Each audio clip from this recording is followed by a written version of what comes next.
Yeah, you mentioned Liverpool being right at the peak of their powers at the moment, and I mentioned Kylian Mbappe before. It's time to talk about him. I think it's fair to label him the dream signing, I think, for most Liverpool fans, Tom. And we know that Jurgen Klopp is a big fan of him as well.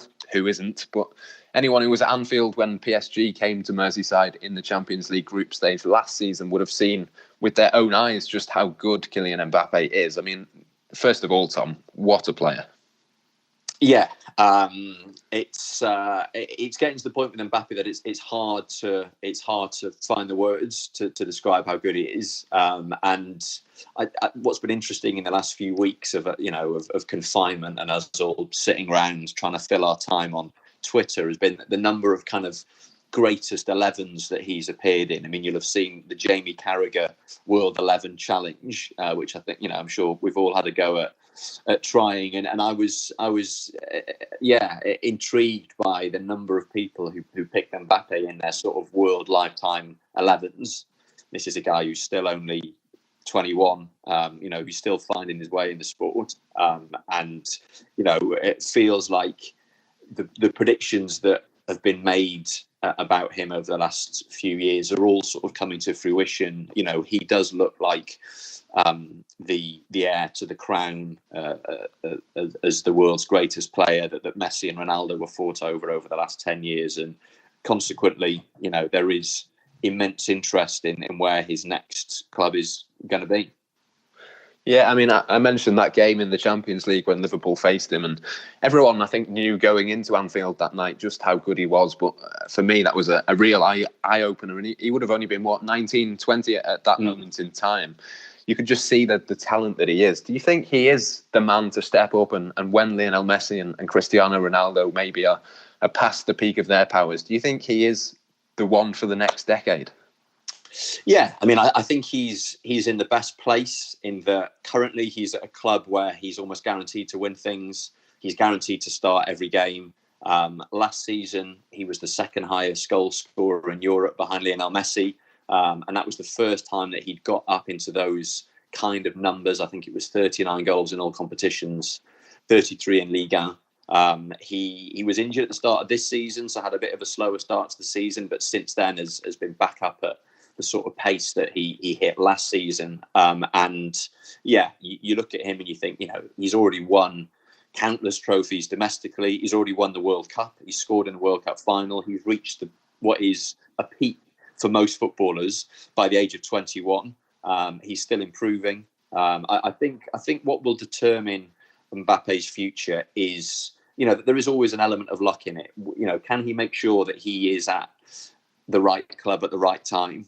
Which club is going to give him the best guarantee of winning Champions Leagues and league titles over the next few years? Can he stay clear of injury? He's a very, very intelligent guy. So you suspect he's not likely to be distracted by anything off field. He's not the sort of bloke who's going to be rushed into making a hasty decision. So yeah, currently everything is in place for him to go on and have the career that I'm sure all football fans hope that he does have, because he is a once a generation talent. Yeah, you mentioned his intelligence, and that's not just in a football sense, but off the field as well. And he seems to be someone who works incredibly hard. He keeps his focus and doesn't let the stardom and the hype get in the way. And we've seen plenty of players over the years where that hasn't maybe been the case. Do you think that sort of underlines just, a lot about his character almost? Off the field, he's as determined as he is on the pitch. Yeah, absolutely. I think it reflects the fact he had a very stable upbringing. His parents made sure that he worked hard at school. He was, by all accounts, a pretty talented student. A very bright guy. And he and his parents have made very clear-sighted, methodical decisions about his development the whole way through. The decision to go to Monaco when he did. The decision to start applying pressure behind the scenes at Monaco when they felt he wasn't getting enough game time. The decision not to go to Real Madrid when Real Madrid came in for him, and instead to go to PSG, even though we know that he dreams of playing for Real Madrid one day. So everything about him just speaks to this, this very sensible career plan that he seems to be following. And I think what we've seen in the last the last year or so has been his.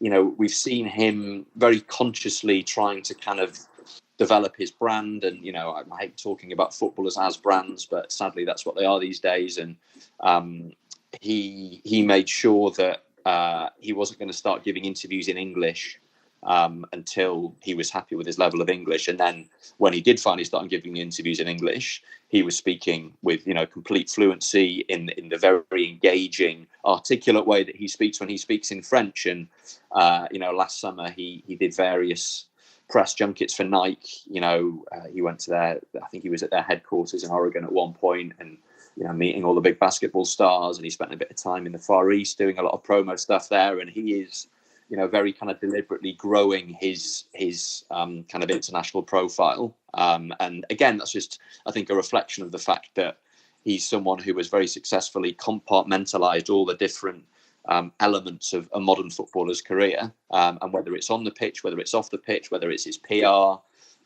he's basically smashing it out of the park in every domain. Yeah, I mean, it feels almost inevitable that one day he'll end up at Real Madrid, but Liverpool, I think it's fair to say at this moment in time, are in a better position than the Spanish giants, financially and in terms of on-field status as well. Is there any chance at all, do you think, it could realistically happen and Mbappe could wear the Liverpool shirt at some point, whether that's this summer or another point later down the line? I mean, I'd love to be able to say yes. I honestly can't see it. And I completely understand the fact that Liverpool fans have